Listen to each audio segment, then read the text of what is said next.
Hello viewers, কেমন আছেন সবাই? আজকে আমি যাচ্ছি বিশেষত একটি খাবার হাঁস। তবে বুঝতে পারছি না হাঁস না বাঁশ কোনটা নিব। তবে ঘরের মানুষের আবদার, সে হাঁস খাবে, তাই চলে আসলাম জিঞ্জিরার সেই বিখ্যাত বাজারে। এই জিঞ্জিরা বাজারটা খুবই প্রাচীন এবং ঐতিহ্যবাহী একটি বাজার। তো যত ঐতিহ্য আছে তত সুনাম আছে এই বাজারে। জিঞ্জিরা বাজারটা এই জন্য বিখ্যাত, এখানে সকল ধরনের সব কিছুই পাওয়া যায়, কোনো আইটেম নাই যেটা এখানে পাওয়া যায় না। তো আমরা চলে আসলাম ছাগলপট্টি। ছাগলপট্টি এখানে পাখি থেকে শুরু করে গরু, ছাগল, ভেড়া মানে সবই পাওয়া যায়। তো হাঁস, একটু ভালো হাঁস পাওয়ার জন্য চলে আসলাম। বাজারওয়ালা আমাকে হাঁস দেয় না বাঁশ দেয় সেটাই এখন ভেবে দেখতেছি, দেখা যাক কি হয়।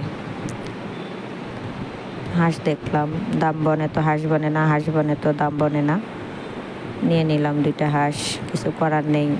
শুকনা পাতলা মোটা যতই খুঁজি ভালো, হাঁস তো হাসি। ঘুরে ফিরে দেখলাম, দেখার পরে 2টা হাঁস নিলাম। হাঁসগুলো ছিল সুন্দর সুন্দর হাঁস, মোটামুটি ভালো। কয়েকটি দোকানে মোরগও ছিল, পাখি ছিল, সেগুলো ঘুরে ঘুরে দেখলাম। এখানে ছাগলের হাট বসে, গরুর হাট বসে। গরুটা কম, তবে ছাগলটা একটু বেশি।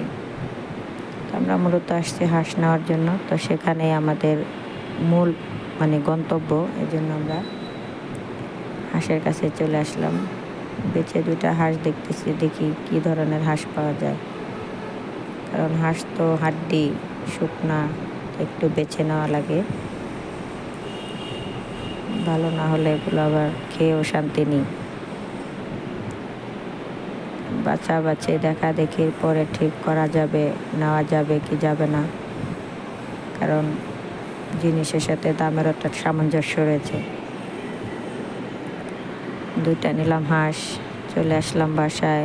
আচার খেয়ে এই বাছাবাছি শুরু হয়ে গেলো। হাঁস বাছতে যেই খাট নিয়ে জন্যই বললাম যে হাঁস না বাঁশ, হাঁস নিয়ে বাঁশ খেতে হয়। কারণ ছুটির দিনে সব ফালতু কাজ করতে করতে দিনটাই মাটি হয়ে যায়, তখন আর কোনো ইমেজই থাকে না শরীরে। এই কোটা বাছা ধোয়া দেয় করতে করতে এক পর্যায়ে ক্লান্ত শরীর, কিন্তু কিছু করার নেই। হাঁস যেহেতু, এটাকে একটু বাঁচতে হয় ভালোভাবে, অনেক বাঁচতে হয়, পরিশ্রম হলো, এটা বেছে খাওয়া লাগে। 2টা হাঁস বাঁচতে প্রচুর সময় লাগছে, কাটতে তো আরও সময় লাগছে। এখন শুরু হয়ে গেছে এটা ম্যারিনেট করার কাজ। তো আমরা এটা ম্যারিনেট করব।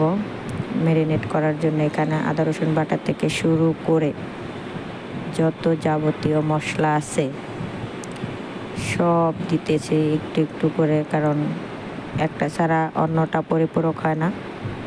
আর হাঁসে একটু মশলা লাগে বেশি, তাই এই হাঁসে একটু ঝালও লাগে বেশি। রসুন দিয়ে দিলাম কিছু। আস্তে আস্তে সব প্রকারের মশলাই দিয়ে দিচ্ছি, কারণ এটা একটু মাখায় ম্যারিনেট করে রাখবো। আর আজকের হাঁসটা রান্না করবো মূলত মাটির হাঁড়িতে, এই জন্য সব ধরনের কাটা মশলা বাটা মশলা সবই দিয়ে ম্যারিনেট করে নিচ্ছি। হাঁসটা ভালোভাবে ম্যারিনেট করতে হয়, যাতে করে হাঁসের মশলাগুলো একটু ভালোভাবে মাংসের ভিতর ঢুকে এবং স্বাদ বাড়ে। কারণ লবণ মশলা তেলগুলো ভালোভাবে না গেলে হয় না। হাঁড়ি গরম হয়ে আসছে আমার, গরম হাঁড়িতে দিয়ে দিলাম জিরা তেজপাতা, বসিয়ে দিলাম হাঁসের মাংস। একটা দিন ছুটি থাকে, কিন্তু বাচ্চা কাচ্চার জন্য শান্তিতে বসার কোনো ফুসরত মিলে না। কারণ একটা দিনই বাসায় থেকে ওদের পাশে ওদের আবদারটা আমার সবার আগে দেখতে হয়। তাই সব কিছুর ঊর্ধ্বে সন্তানদের জন্য কষ্ট, ওরা শান্তি তো আমি শান্তি। রান্নাবাড়া কমপ্লিট।